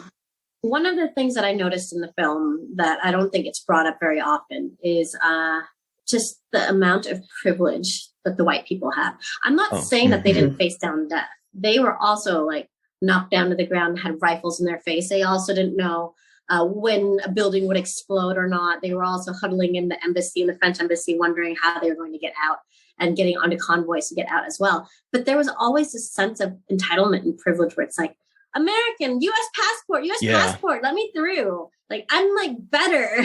That was the thing that jumped out at me watching this for sure is there's the moment early on in the film where Sydney and Prawn and a bunch of people I think it's just the two of them get arrested and they're held in a camp and Sydney is just pissed off. Like, I'm gonna bust out. He's like, I got a story. I got to get to New York, and he's like, I'm an American citizen, and I am walking out of here. Yeah, exactly. You're gonna get us killed. And this kind of privilege that he's like throwing around, all the other Americans are throwing around. You see them also. They're like eating at these ultra nice cafes with these like Cambodian waiters that serve them. The swimming pool scene, right? But the embassies, like they do have. The embassies are where they can escape. Like there are safe zones for them. And then when there are Cambodian refugees at those embassies, the Khmer Rouge are like, no, we give us the Cambodians that are behind your walls. And they get to stay behind these literal walls of protection. And hang out with their champagne and the piano and the pool. And I'm not saying it's luxurious. Of course, they're all crowded in there. But I'm not even talking about that moment. I'm even talking about earlier, whenever they're in a dinner scene or going out to meet someone to discuss something. It's like at a fancy hotel with drinks, right? A posh bistro or etc. Like places that catered to the white people who were there. You know what I mean? And the waiters spoke French to them or spoke English to them. And I can't help but wonder, you guys, and I'm not saying that this is the case. Like I said, I don't know these actual people. If in a way, Patton didn't also feel a little bit protected because he was in this aura of the white privilege. And he felt maybe like, I mean, of course they worked together and they had an amazing relationship, but maybe he felt like he was going to be safer. Maybe he was going to get away because he was surrounded by so much of this white privilege that maybe he fell into that like mentality, not realizing that as a Cambodian, that wasn't something that was offered to him. That wasn't an opportunity that could come to him. I completely agree because there's the moment where they're at the embassy and the Cambodian people are being taken out, and there's a moment where he's able to escape. There's people and they're going to escape to Thailand. And there's that moment where he's like standing there. There's a bunch of Cambodians about to like make their escape. And he stays because there's that idea, I think, of that whole white privilege that is surrounding them of like, oh, we're going to get you a passport. We're going to fake it up. We're going to do all of this. You're going to be fine because you're protected by us. And we have this power because we white. Right. We white bitches. You know what I mean? I felt that, you guys. And of course I never felt that as a child. No, but like watching it now as a 40-year-old woman, I was just like, this feels, I don't know. I was uncomfortable with it. I have to admit, I was very uncomfortable with that. I was kind of uncomfortable with the way the movie ended, to be perfectly honest. Oh, with the big hug with Sydney and the big hug. And yes, because it's like all the faces of the poor brown folk, like looking at them longingly in this fancy car and this white guy with his fancy button-up shirt. Oh my God, a shirt with buttons. And like just these portraits of the brown people. I thought that was a bit tacky myself too. Yeah, the final, like, Prawn has gone through literal hell. We've seen him walk. When the most horrifying moment that I think goes into a pure horror film moment is when he stumbles into this water and there's skeletons and there's bones because he's found the killing field. Horror movie. Yeah, it was such a horror movie moment. It reminded me a little bit of Poltergeist, where she falls in the pool and there's like skeletons in there. Like that's what immediately came into my mind. He's walking here and has found the killing field. He has found where 2 million Cambodians were dumped. Exactly. And so he's gone through that. He's gone through having to carry this kid who ends up getting stuck on a landmine and exploding. Like, this is horrific stuff. And he gets to the end. I sobbed so hard during the scene with the landmine. Because like he really loves that child, and then the father of that child who has been shot, and who is trying to make a change, and he goes out and he's like, I need to stop them from all just killing each other, right? Mm-hmm.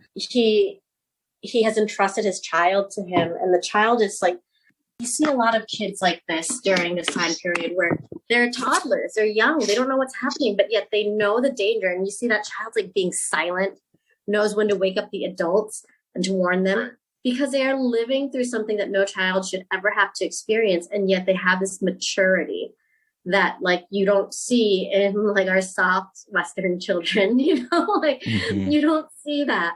And then he gets his friend who's carrying him steps on an ordinance on a landmine, and he takes his child and gives him a cremation. That scene ripped me apart. I had to pause and take a break, you guys. I literally had to pause and take a break at that moment because it was just so hard. Now I understand why my mother could not watch this film. Yeah. I also think the film uses children in a very interesting way, because the movie starts with, there's a lot of they don't exploit them. Not like that end scene with all the faces, but in the whole movie, it's not so exploited. I don't know. Like that end scene was kind of weird, but I was like, it's 80s. It's 80s. The whole thing that bothered me is that like he goes through all of this and he's standing there, and then all of a sudden there's Sydney, like a white knight savior, just standing there and is next to a limo, and and they go and they hug, and it's like everything is happy and everyone's forgiven. I'm like, and there's like that little group of people that's just standing by the car, watching them, that are probably like, what in the fuck is happening? But it's why? But it's also like a romance movie ending. Mm-hmm. So like, maybe we can talk a little bit about the weird, I think, get some tension, some sexual tension between these two characters in this movie, because at the end of the movie, Prawn jumps on him, like you see at the end of a rom-com, and like wraps his leg, which I love. Like, I think that's amazing. Like, it's incredible, but it has that kind of like romance movie ending to it, where it's like the man steps out of the car looking very nice, and she wraps like the legs, and it's just like, I hadn't thought of it like that, Mary Beth. Oh my God. Well, and I was texting Terry watching this, because there is like some homoeroticism in this movie.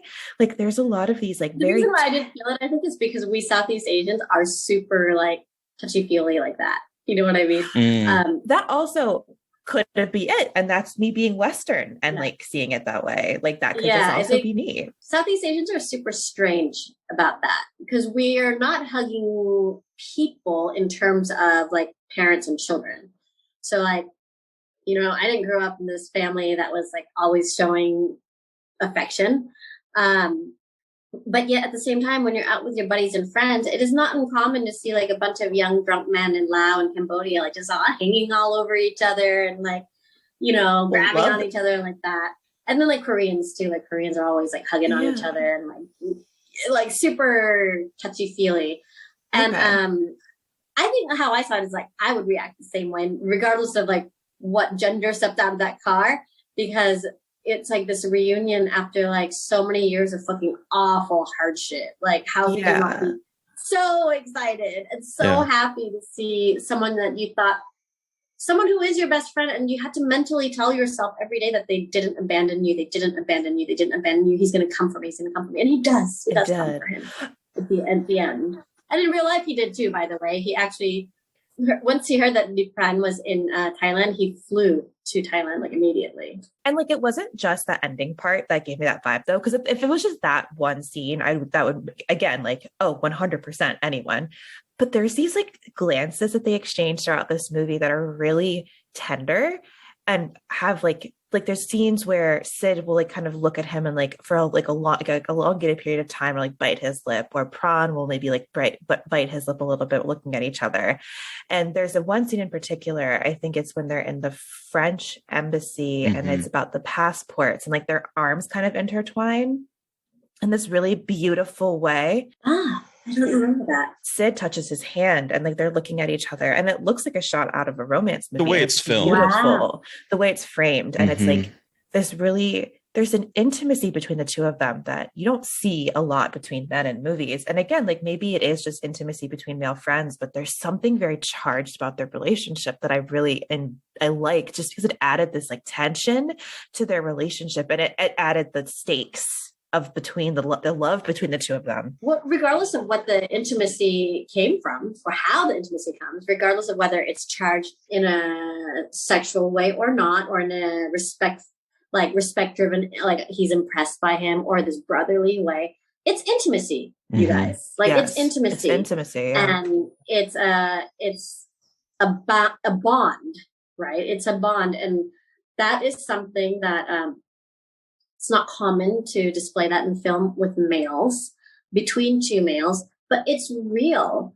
Like, I think that maybe you feel that way, that tension and that charge, because we're so unaccustomed to seeing it on screen. Yeah. Because men have to be like distant and men have to be cold and men can't be like that, right? And in real life, like, the relationship that they built was extremely intimate. And I don't mean in a sexual way either. They're like, 100%. Yeah, they were tied together in a survivalist way, in a familial way, and in a brotherly way. And so I could see why you would feel that. And I think that that's kind of beautiful, but hopefully we'll get to see more of that on screen. And I kind of like that we see it. It's not necessarily homoerotic because of course, I'd love to see that too, like a more open male sexual tension on screen. That's wonderful. But I'd also like to see it in this platonic way, or in this respectful way, in this I admire you and you are my equal kind of way, you know, and I love you, but on a different level, because then it could be more common and it could be more expressed in the real world as well. I think we shun that in our society. Oh, we definitely do. And again, like for 1985, this was again pretty incredible because this is an era where there's a lot of terror around like any kind of male intimacy and like very much like, or males not being ultra masculine. Yep. Exactly. And so I think this movie is doing something with that really well and showing like love between two men. And like, you know, maybe they went overcorrected if they wanted to, but regardless, there is like a love you can feel between the two of them that is like unmistakable and is so important to this movie, not just being about like a white guy finding a resource in Cambodia, but like friends who went through a fucking horrific trauma together and they want to come back together. And it's a reunification story, not about two lovers, but about two best friends who have finally been able to come back together after tragic, traumatic, horrific circumstances. I still worry though, Mary Beth, like that it wasn't equal. That the way they portrayed that, like, there were beautiful moments like that. And like you said, the intimacy was amazing between the two men and the relationship and the bond that they had. But sometimes I felt like it was not so well balanced. Whereas we saw that with the friend more towards Sydney, and Sydney sometimes treated him like just a fixer, you know? Yeah. I was really happy whenever he called Pran a journalist, or whenever he would say, I'm a journalist too, you know? it made me so happy. They don't lean into him being a journalist as much. It's always, like you said, Not like in the he's like, no. they're the one, he's getting them into the bombed parts of Cambodia. Like they're treating him just like a fixer, which I hate this term because people call me fixer all the time when they want to come make a movie in Laos or in Southeast Asia. And they treat me like the way Sydney treats Dick Pren, because I can get them access and I can get them to the places that they need to be in the locations and I can translate for them. But then sometimes they forget that, like, okay, you're making your like happy little like white perspective movie of my country. And like, don't forget, I am also a director and producer. Do you know what I mean? Yes. Like, I may be doing your fixing work for you, but you know, like the relationship here is like, I'm not just some dumb person who's like, madam, please, can we please film here? Madam, your chickens, can I have 3 chickens to film? Madam. No, fuck that, you know? Mm-hmm. And I worry a little bit. I was happy that they did start to show Sydney in the same emotional, expression as did, but then there were moments in the beginning where I thought that it was not equal. That was more, we saw Pran's the moments. I was getting mad about that at the beginning. I was definitely getting like, ooh, I don't like this at all. I don't like this vibe whatsoever. For me, it wasn't really, even when the passport didn't work and everybody was like sad that the passport photo didn't develop. Even at that moment, of course, they're all upset and etc. But I didn't feel like they understood how shitty it was. Mm-hmm. It wasn't until he was accepting the prize and having to like face down one of his old friends and having to say out loud the huge human rights violations that America committed to this audience of posh people. And him like realizing how absurd it is that he's standing there at this podium in his suit, watching everybody in their posh like table, right? And realizing that he left Deep Pran behind. He doesn't even know what the killing fields are like. He doesn't even know what the labor camps are like. He hasn't even seen them because they hadn't happened yet while he was there. Yep. And that's when I started to feel like, okay, now we're starting to gravitate this character towards a mutual respect. You know what I mean? Yeah. Wow. Yeah. So the killing fields, you know, that scene you were talking about, Terry, where you said that he falls into that horrible quagmire of bodies and they're rotting and it's fetid and there's like bones. You know, it's filmed in a way where it looks like I said, the kind of docudrama that that the whole film kind of feels like. But as a filmmaker now who is so traumatized and scarred by this, I remembered that really clearly, by the way. In fact, when I saw him leave the rice paddies and start to walk out in that dirt area, I knew it was coming. Yeah. And it was so vivid in my head as a child that as an adult, I knew exactly what it looked like. And it still was the same. That's how much it burned a hole into my like heart and head. Like really, I was so scarred by that. But as an adult, all I could think of was like, if I were to film this as a horror film director, how would I shoot that? And like, how would I like that? And it was kind of weird to watch this film because, like I said, it's not really a horror film, but it is a horrific film, right? Mm-hmm. How would it feel to like shoot this from the genre perspective and just shoot this with a genre lens and a horror lens? Because it would still work. It would still work, you know? Absolutely. I was curious though, because with your train of thought about seeing this as a kid and then as an adult, and you said both times you were traumatized. Was it the same? Do you think it's the same kind of trauma as when you saw it as a kid, or is it a different kind of trauma revisiting it as an adult? I have to admit that understanding it and knowing the context helped a lot as an adult. So I can't say that it's exactly the same kind of trauma. And as cool as it seemed that my dad did that to us and as like fucking hardcore as it was, and he would like make us watch this, tell us to not turn away, pause it and explain it to us. In a way, even as a child, I had a weird context for it. I understood it in a different way than just any, like for instance, if just any child, doesn't matter where they're from or what their background was, any child at my age, at that age, had watched it.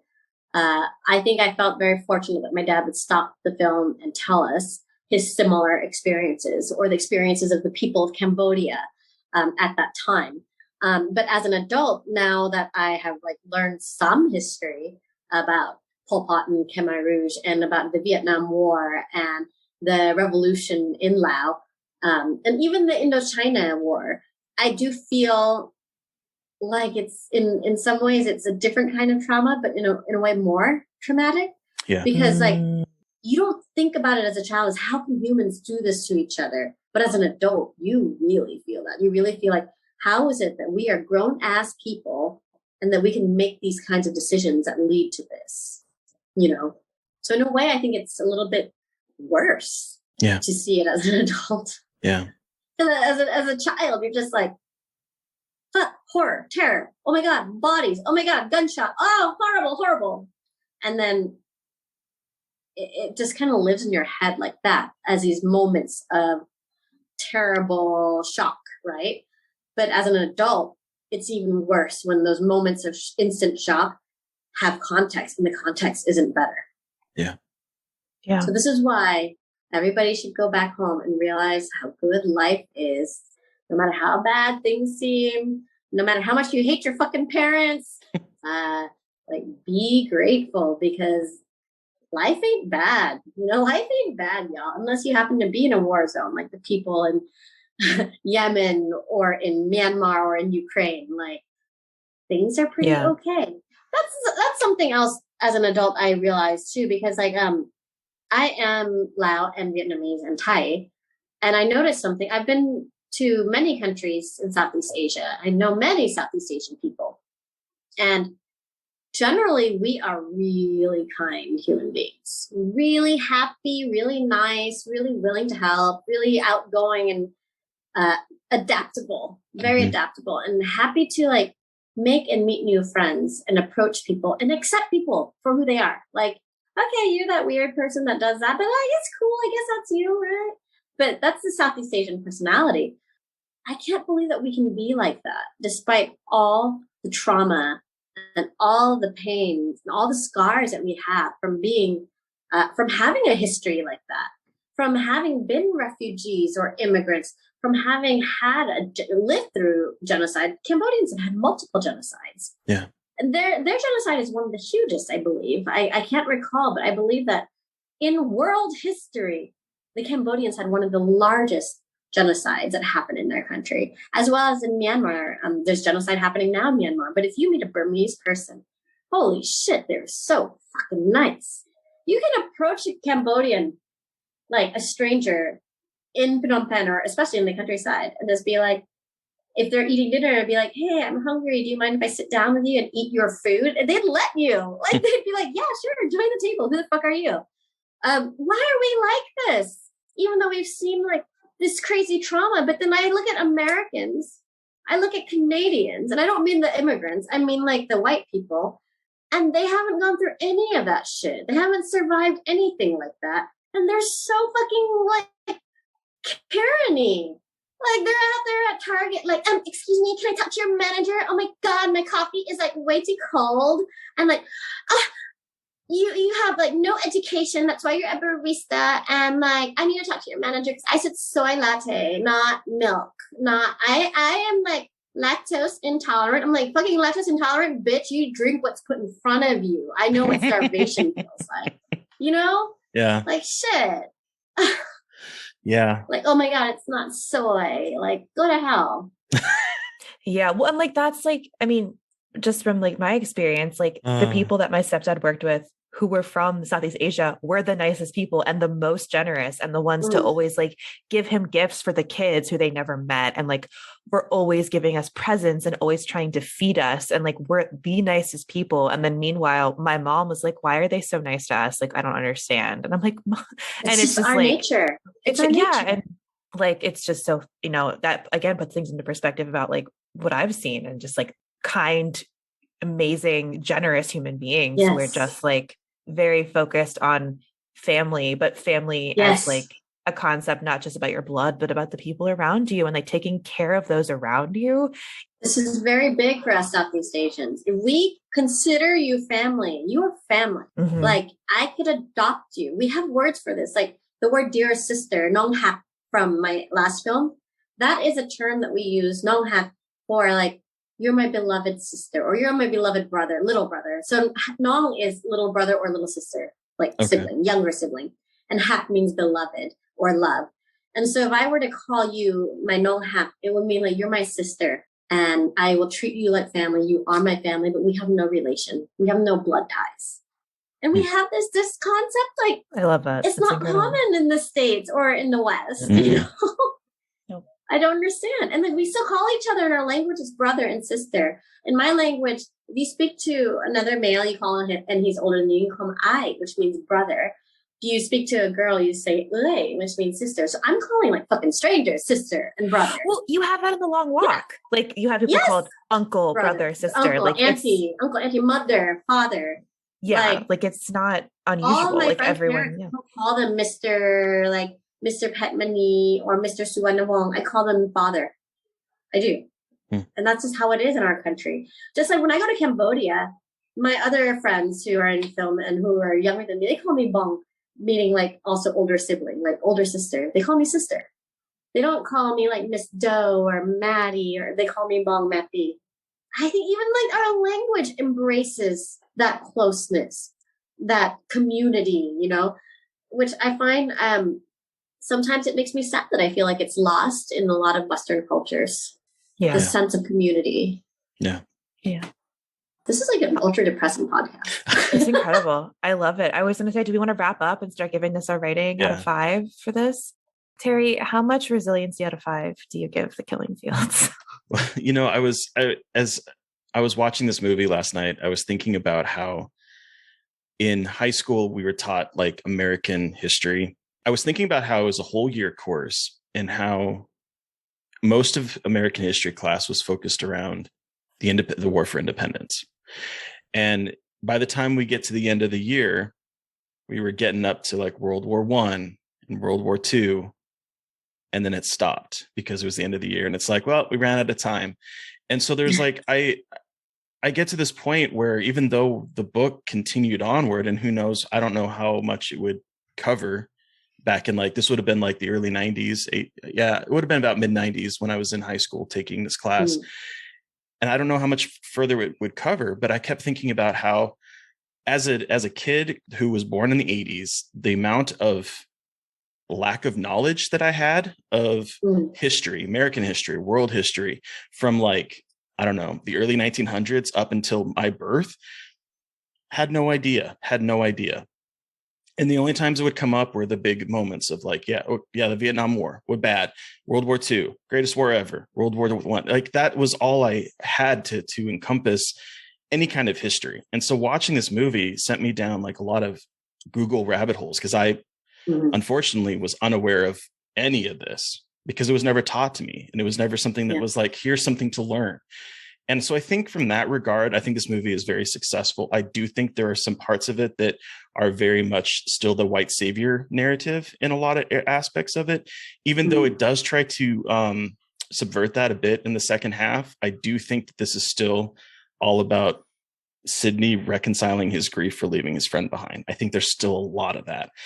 And so I think as a whole, I thought this movie was really good. I probably would give it, I think, 4 resiliency out of 5, because I do think there are some issues with it that kind of made me feel icky watching it still. But I think it's a very important movie, and I am incredibly glad that I finally have seen it and started to like learn a bit about history that is never really taught to us Americans.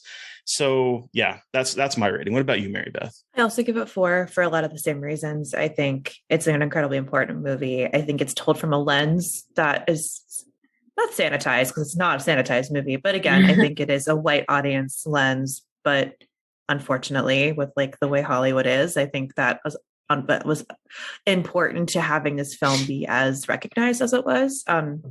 This movie gave me nightmares. This doesn't happen a lot, but this movie actually gave me nightmares about me being put in categories with my family, which obviously, as a white person who grew up in America with no like immigration background, or like it was a very weird, like, you know, I've never experienced that and been through that. So this movie gave me nightmares about what that could look like. And I have a lot of fears of war, that because I'm just an anxious person, and like again, I've never been through that. So it just like gave me a very new perspective of my own weird anxiety and how like, hey, this is a real thing that happened to real fucking people. And like, you're so fucking lucky. And I'm really glad we could talk to you, Mattie, about it, because I think you bring a very personal perspective to this movie for a lot of reasons. And I think it's a great movie. I think it's a hard movie to watch. I think it's worth watching. And I also think mostly to like, you know, educate people on parts of the American experience that we don't talk about because we weren't really successful and actually we kind of made things fucking worse. And like,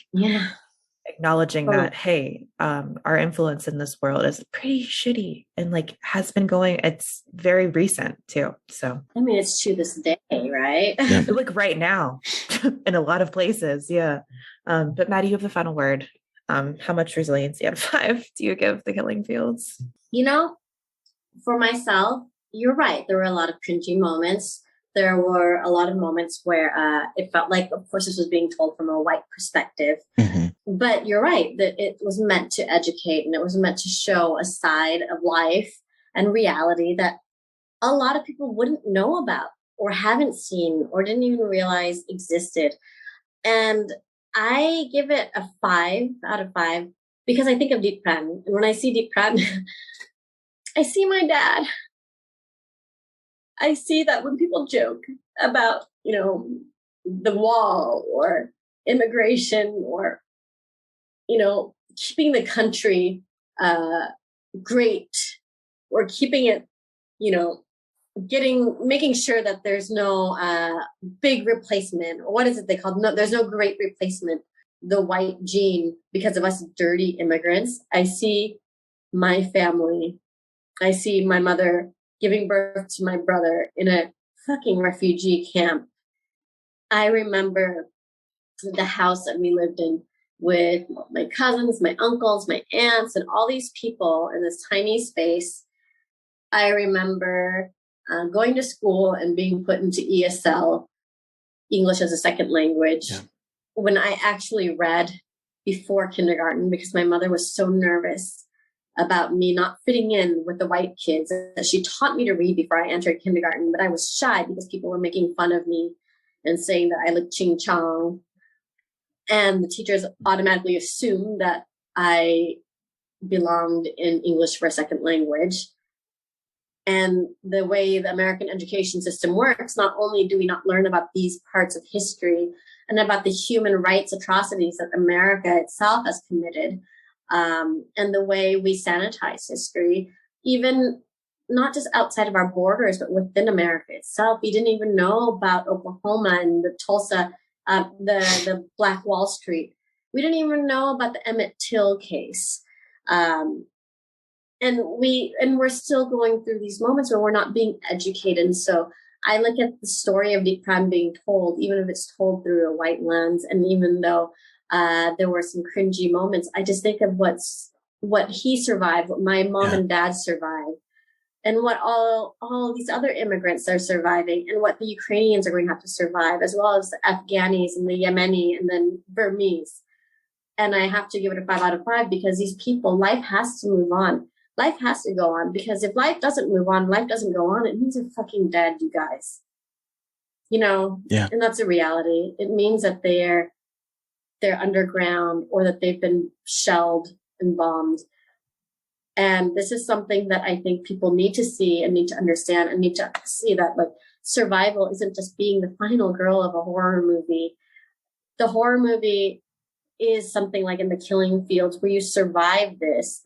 You're resilient enough to also not to survive, but to build a new life around it, to continue to survive. And I think about that a lot. Anytime I face a challenge, anytime I face hardships, you guys, I just think, Mattie, like, put your fucking big girl pants on and get over it, because you are not in a refugee camp. You are not running out of your house with the clothes on your back and machine gun fire and tanks and bombs exploding around you. Shit's fine. You still have packs of instant ramen to eat. There's still mangoes growing on my tree in my front yard. I'm like doing okay, no matter how bad shit gets. Yeah. You know? Yeah. So I give it a 5 out of 5 for resiliency. And I hope that people can see that, like, if Pran survived it, My parents survived it. Black people continue to survive it. Latinos continue to survive it. Yet here we are in this brave new world with the same old problems. We have to continue to survive it. And I hope that we do. And I hope shit changes and that this brave new world does become something new, because right now I just see history cycling and repeating itself over and over again. Yeah. Wow. Yeah.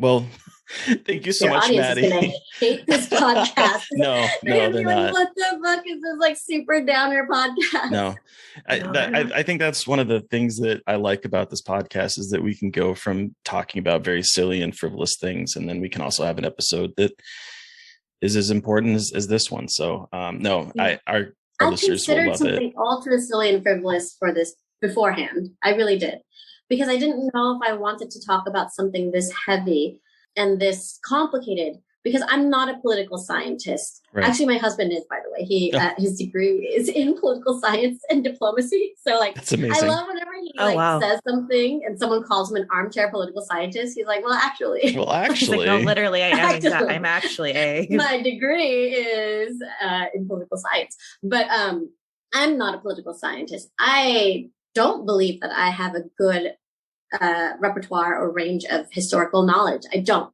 Of historic knowledge, excuse me. And I feel like there's so much more that I could learn and that I could know. But I did think that this was important and that this is real, actual horror. Yep. Real, actual horror and real life trauma. But then the silly, frivolous pick that I was going to go with, which was like kind of scarred me too. And I remember being scared of it when I was a kid, was Michael Jackson's Thriller. Understandable. Yeah, I was going to go with that because I didn't want the podcast to be such a downer. No. And it also was something that no one had selected. None of your guests had ever selected before. But I was just like, I think it's important for us to talk about this. It is. And, you know, when you guys offered me this opportunity to speak with you two, the Ukrainian shit had not hit the fan yet. No, it hadn't. Like, yeah. It had not hit the fan it did yet. not. Mm-mm. So I'm really happy that we're talking about this because of what's happening in Ukraine, what's happening in Afghanistan and Yemen, and also in Myanmar. Like, I really think we needed to talk about this, you know. I agree. 100%. We're only like really scratching the tip of the iceberg. Yeah. But again, like, horror can be political, guys. And like, this is important. Like, we can use horror movies to talk about this stuff. And I think it's important. Like we said, horror can be slashers and silly, but also, you know, it can be a really important way to discuss cultural, political stuff. So anyway. Well, thank you again, Mattie, for joining us to talk about The Killing Fields and sharing all of your insight in your movie and all that. We really appreciate it. Where can our listeners find you? And what do you have, if there's anything you'd like to plug or talk about? I mean, my listeners can find, or your listeners, not my listeners, they're listening to me right now. I mean, your listeners can find me where they find you, right? Because like, I hope that they can find me on the big screen again sometime soon, right? I'm working on a few different projects and I hope that they'll come to light and that they'll be well received. Life is short. I want to make as many movies as I can. And I want to make as many different unique movies as I can.